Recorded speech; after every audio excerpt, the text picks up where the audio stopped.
Hi friends, welcome back to my channel. ఈరోజు మన ఛానల్లో చాలా ఈజీగా సూపర్ టేస్టీగా శనగపప్పు కొబ్బరి ముక్కల కర్రీ ఎలా చేయాలో చూపిస్తా. ఈ కర్రీ హోమ్ స్టైల్గా ఉంటుంది, చాలా healthy and perfect for lunch or dinner.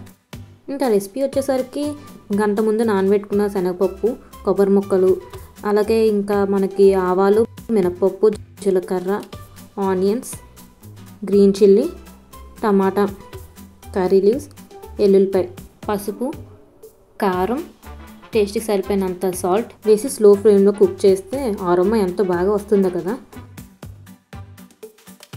ఇలా ప్రిపేర్ చేసిన కర్రీ రైస్కి కానీ, చపాతీకి కానీ, దోశకి కూడా సూపర్గా పర్ఫెక్ట్గా ఉంటుంది. Full process, measurement and tips అన్నీ కూడా ఫుల్ వీడియోలో క్లియర్గా చూపించాను. సో తప్పకుండా చూడండి. వీడియో నచ్చితే లైక్, షేర్ అండ్ సబ్స్క్రైబ్ చేయండి. Thank you for watching. Bye.